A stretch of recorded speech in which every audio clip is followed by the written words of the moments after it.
Hey there guys, Pastor Gary here, Calvary Chapel, Gloucester County, and once again we are in real time in our real time segment that we host here. Sometimes each and every day, sometimes a couple days gets in between there, but we're trying to stay fairly on top of the real time segments.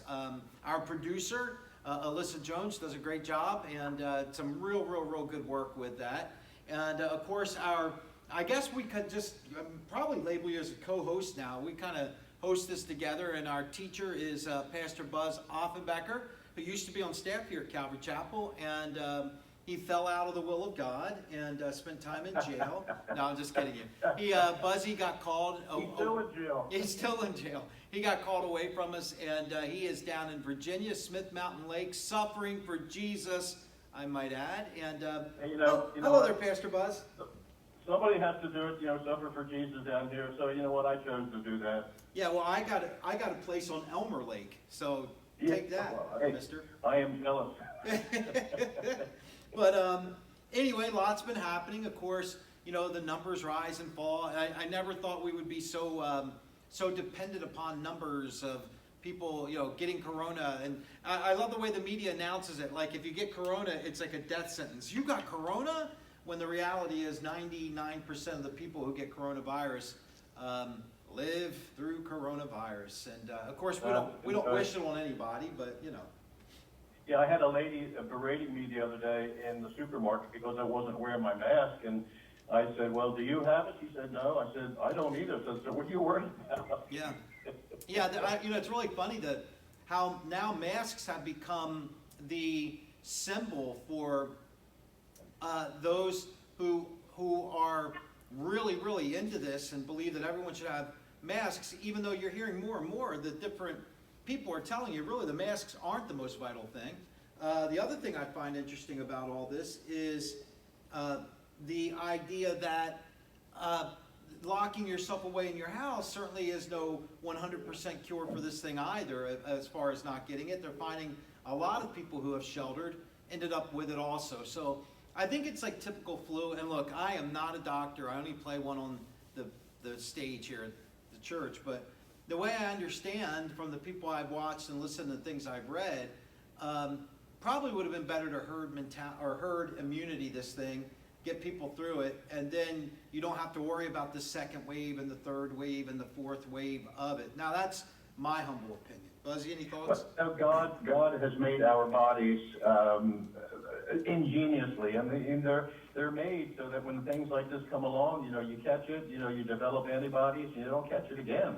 And I almost think, and again, this is my personal opinion, it's healthier if you don't have the mask on, especially if you're outside, or especially if you're in the car by yourself and there's no one else in there. I know. I do snicker to myself when I drive up and someone's sitting in their car with their mask on, and I kind of think I just think it's sort of funny. And what comes to my mind is like Billy the Kid or Black Bart or something like that, like a train robbery. I don't know.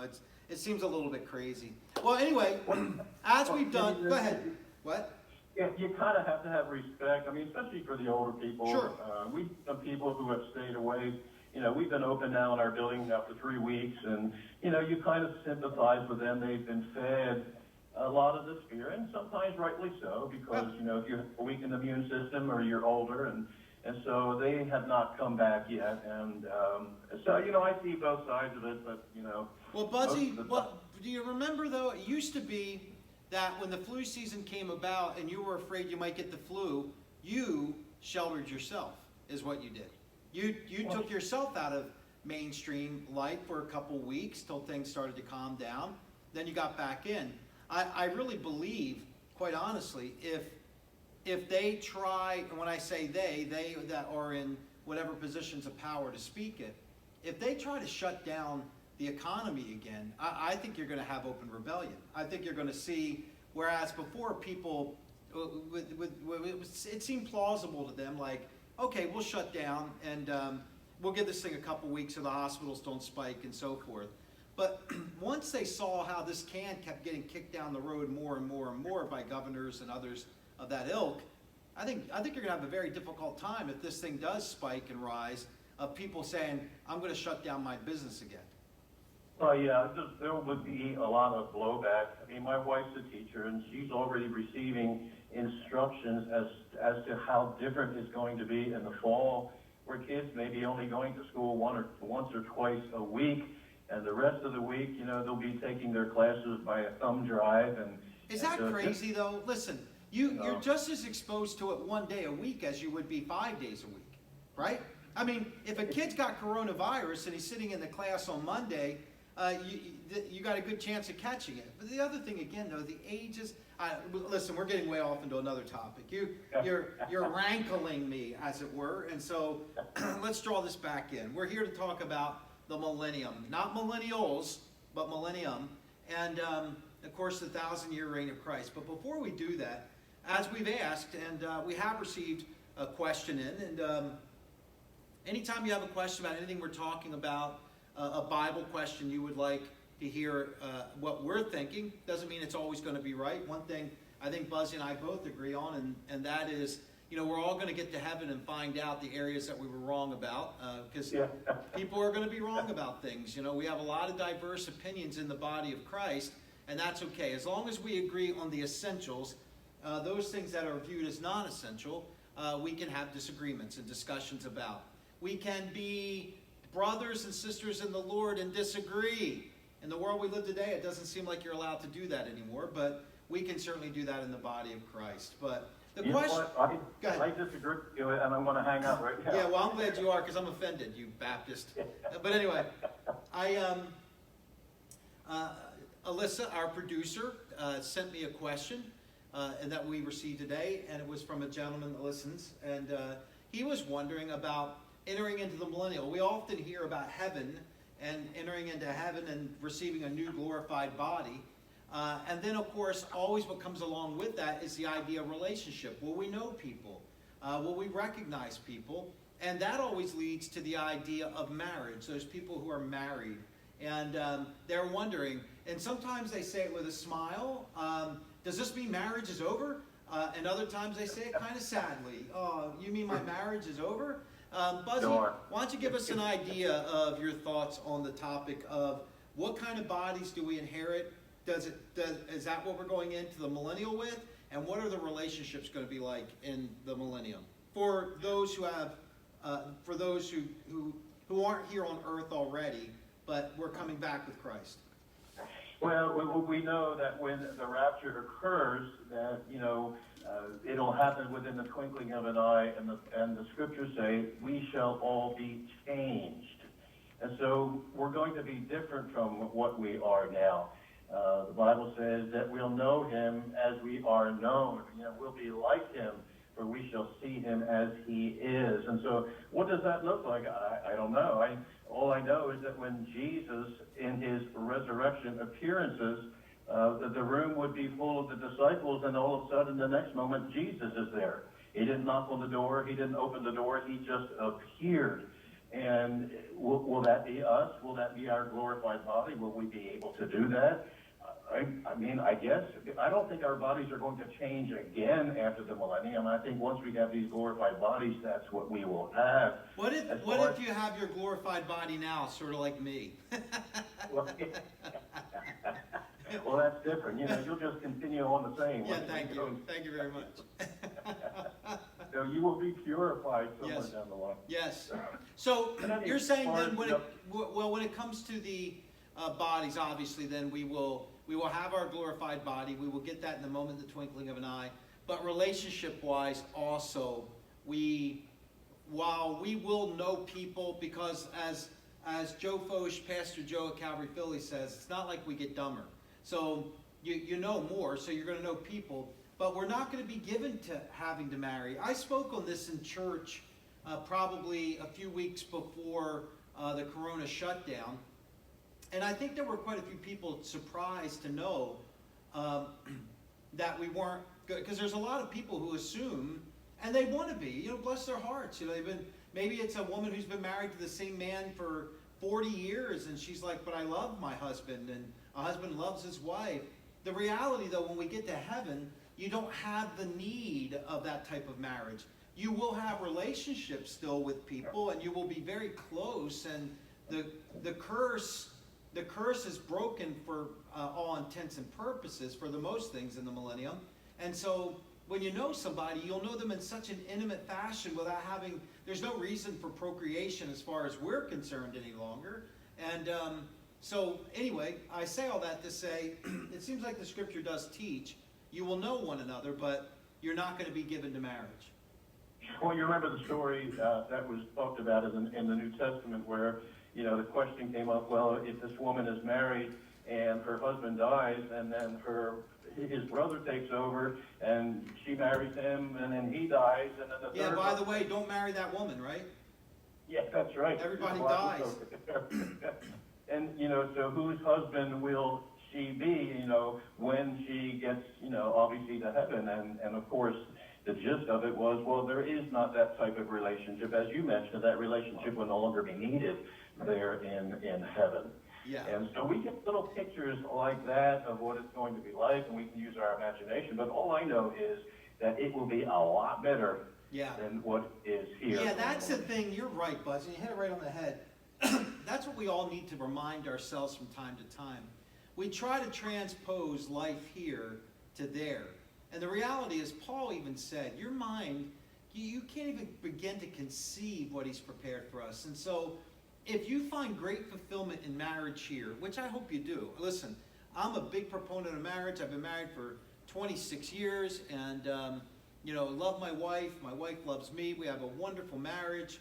And but the reality is, if it's good and relationship's good here, just imagine what he's got planned for us there. So anyway, I think that's a good answer. I think we kind of, again, if you have questions, please send them in. You can send them to info@cc-gc.org.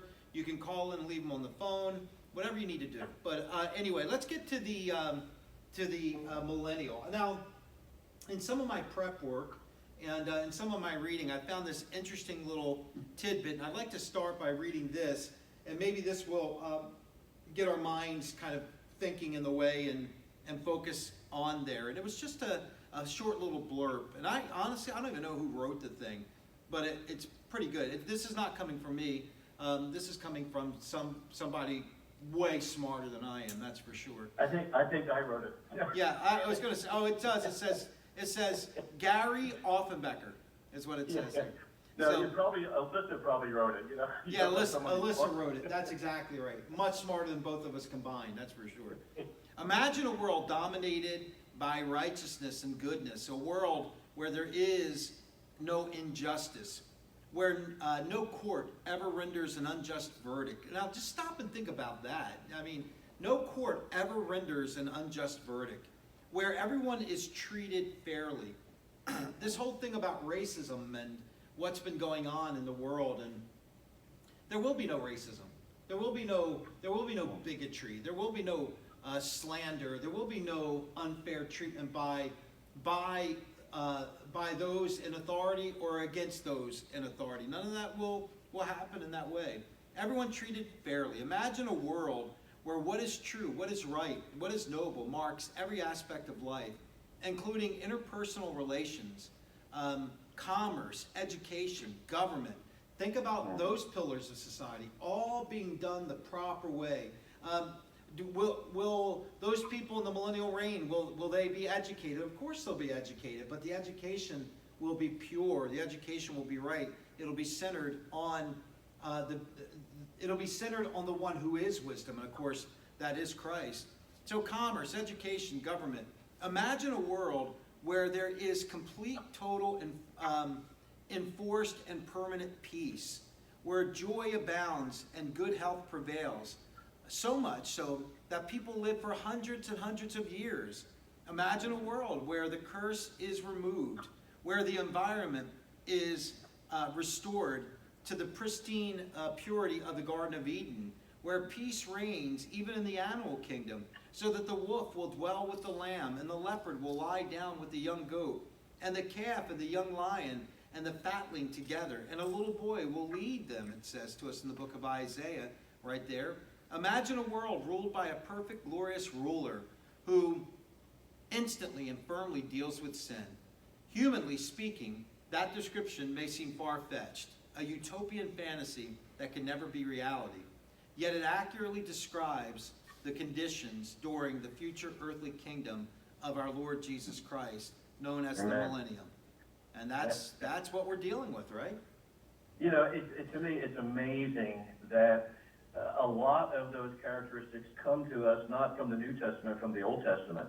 From the Old Testament prophets. Isaiah had to be an amazing, amazing prophet, because a lot of what you just mentioned comes from his writing, the book of Isaiah. Yep. And Joel and Zechariah and Micah.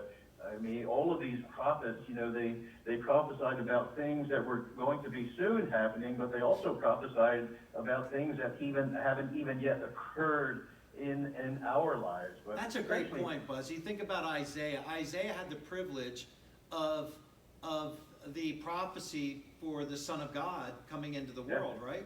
And then he also had the wonderful privilege to speak many prophecies concerning this millennial kingdom. Yeah, unbelievable. I mean, Isaiah 24, Satan is removed. Isaiah 40, there's a change in the earth structure. Isaiah 11, you mentioned this, there's a change in the animals.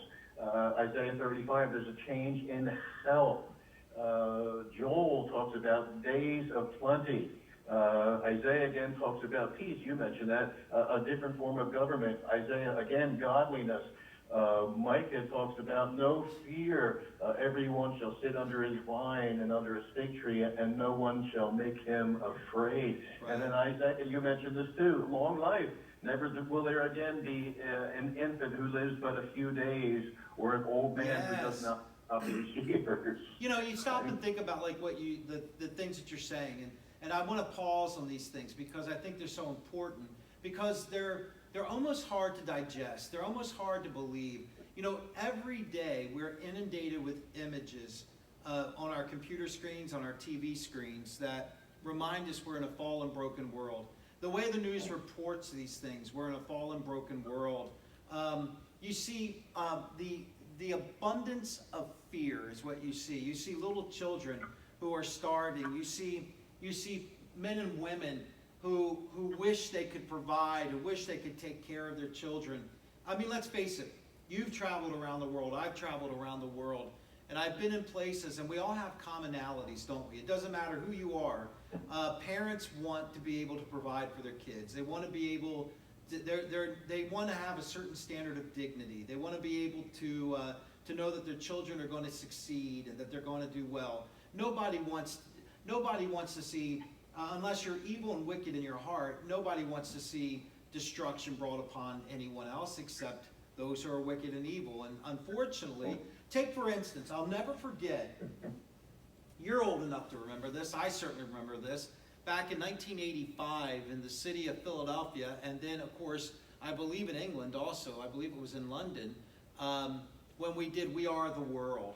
And a guy named Bob Geldof from the Boomtown Rats, and if you remember the song, Tell Me Why We Don't Like Mondays, you'll remember Bob Geldof.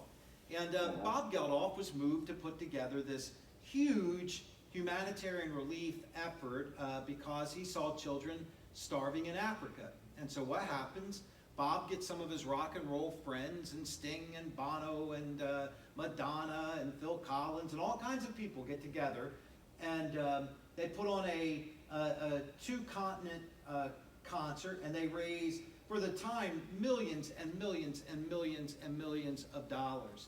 But I remember hearing the lamenting not long after that even in that great humanitarian effort, which I believe Bob Geldof had his heart in the right place, and these performers had their hearts in the right place, still it was estimated that only about 6 or 7 cents on each dollar actually made it to any kind of relief.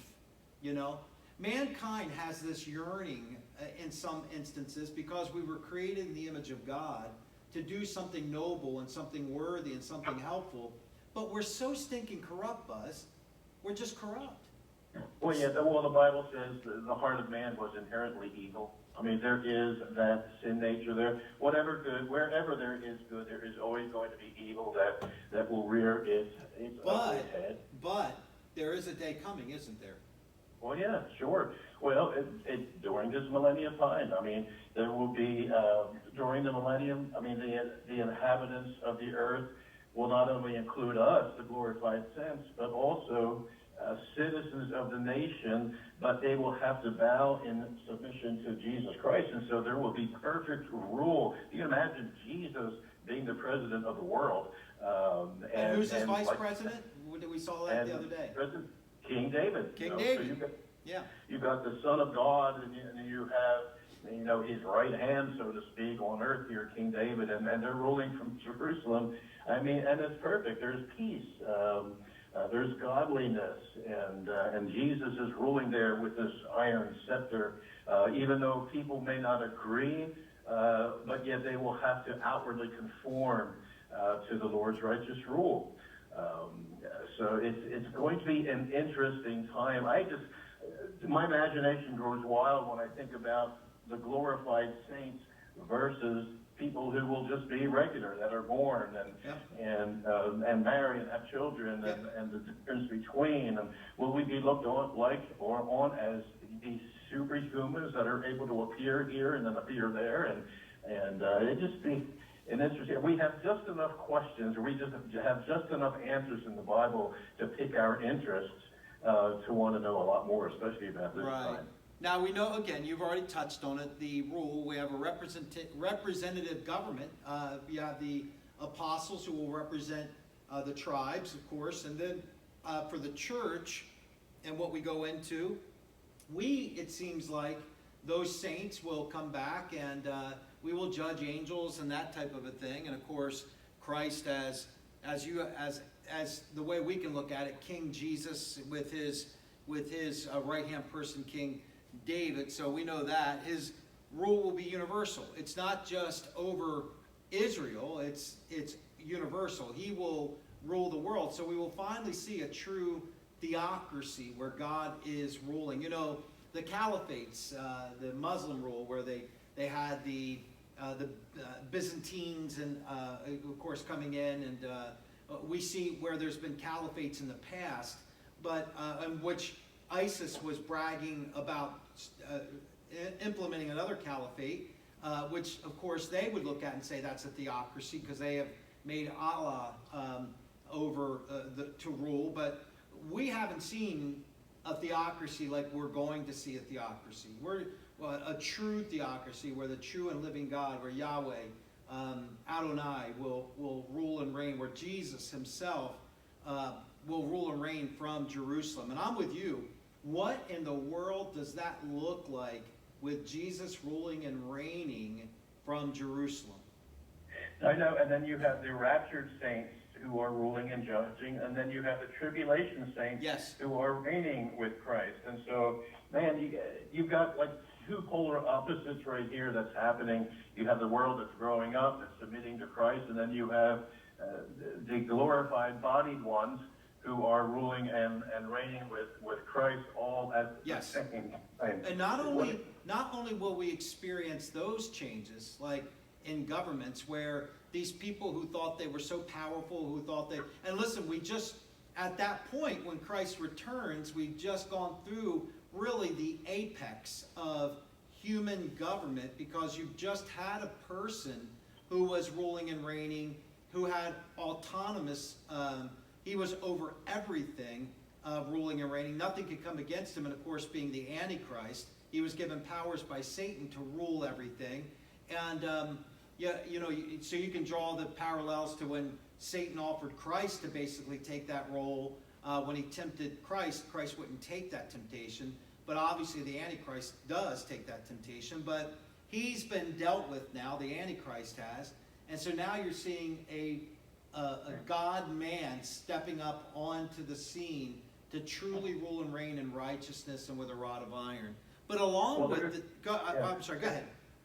There is no opposition. I mean, the false prophet and the Antichrist are in the lake of fire. That's where they are forever. And Satan has been bound for 1,000 years. And so there is no evil rearing its ugly head behind the scenes in the spiritual world to go against Christ. Now, we just have him ruling and reigning here now on earth. Yeah, it almost seems like, when a president gets elected, this last president, Donald Trump, who got elected, I don't think got a honeymoon period. Usually a president gets a honeymoon period for a little while before everyone comes out with knives and daggers and forked tongues. But It seems like Christ will get that. I don't want to jump too far ahead, but we do know at the end of the millennial reign, there will be those who rebel against him. But the changes that we're seeing in the earth that will be going on also, the earth is going to go through changes. It tells us in the book of Romans, the earth groans right now because of the fallen nature of man, because of the things that we're doing. You probably remember, what was it, the Cuyahoga River in Cleveland when it caught fire because of the pollution and the air that is so, unfortunately has been so polluted, stuff gets seeded into the air, and it's just crazy times. Well, all those things will be done away with because we will become the stewards and take dominion in the manner that we should over these things, right? Well, that seventh vial, remember, it said that there will be this tremendous earthquake like the earth has never seen. The mountains will be laid low and the islands will disappear. And then Isaiah says, every valley shall be raised up, every mountain and hill made low. And it seems to me, again, just using my imagination, this is just personal opinion, that there will be one land mass again. The rough ground shall become level, the rugged places a plain. I will make rivers flow on barren heights and springs within the valleys. I will turn the desert into pools of water and the parched grounds into springs. I mean, you're talking about a great environment as far as the change. And it's going to look much different than the way it looks now. I mean, I'm at my front window here, and I'm looking at the peaks of water. And now I'm looking at my back window and I'm seeing this small 13-acre lake, and I'm thinking, wow, the environment during the millennium is going to be so much different and so much better than what I'm looking at. Isn't part of it true too that during millennial reign, some of the tangible aspects are going to be things like the actual curse will be reversed. We'll start seeing now part of the curse, of course, is death. Death will still be happening. You will live longer. This is talking about those with earthly bodies. They will live longer, but they eventually will die. Not every human being entering into the millennial lives throughout the whole millennial. Some people will actually die. They'll live longer lives, but they will be given to death. And so that'll be part of the curse that still remains because we know that death is one of those things that will be done away with eventually, but not right now at that point. But we do know other aspects will be reversed. Go ahead, I'm sorry. It'll be interesting to see now how people respond, especially those who live and grow and die. Now, they will have now the living gospel there in front of them. We preach the gospel message, death, burial, and resurrection of Jesus Christ today. People put their faith and trust in that. They can be saved. Is that going to be the same thing during the millennium? There will be some people who will believe because the gospel is right in front of them. And obviously we know that there will be those who don't believe because their hearts will be swayed very, very easily at the end of this 1,000-year reign. But will salvation be the same? Yeah, right. There's a lot of questions during that reign. How does that look? Let me ask you a question. We know that, there will be a millennial temple, and we're told that living waters will issue forth. And in fact, if I'm not mistaken, it talks about the waters flowing out, coming down through some of the areas around Jerusalem, going down through En-Gedi, where many of us have been to En-Gedi, and we walked through En-Gedi. It's one of my favorite spots to go to in Israel. And the living waters will go, because if you know anything about En-Gedi, En-Gedi sits it's an oasis that sits along the Dead Sea, or very close to the Dead Sea. And it actually says that during the millennial reign, there will be fishermen fishing in the Dead Sea, that you will be able to fish the Dead Sea because life will be restored. Can you believe it? No, I mean, that's just mind-blowing, right? Again, one of the curses of all these things, sin has definitely brought a curse, and death is a big part of that, but we're going to see the restoration of so much. Look, I don't know about you, I go to certain places in this country and around the world, and I'm in awe. I'm like, it looks so beautiful. I remember a time being along, down in Jamaica, actually, we were doing baptisms one time, and out in the water, and a rain came over. It was getting in the evening, the sun was setting, and and there was still the sun, but there was this light rain, and everything just was so beautiful and pristine. And I'm thinking, this is the scarred world. This world is still scarred by the fall. But can you imagine if it's that beautiful right now, how beautiful is it going to be when the scar is removed, when that stain no longer remains? And it's just going to be incredible to stop and think about. Well, and the animals, I know my granddaughter, whenever she sees any kind of an animal, she wants to go up and pet it, and well, Yeah. you know what? She can't go up and pet a lion, as beautiful as they are. You know, she can't go up and ride a bear. You know, she just can't do those. But during this time, and you mentioned this earlier, the wolf will live with the lamb, the leopard will lie down with the goat, the calf and the lion and the yearlings together, and a child will lead them. The cow will feed with the bear. Their young will lie down together. The lion will eat straw. Yeah, they'll go back to vegetarianism. These animals will return to Noahic flood conditions. They were vegetarians, it seems like, and they'll return to the vegetarianism. Exactly, and the infant will play near the hole of the cobra, and the young child will put his hand into the viper's nest. Yeah, and you won't have to worry about it, right? And so my granddaughter is going to be, well, literally in heaven with that, being able to pet all of these animals that she so wants to pet. And you'll be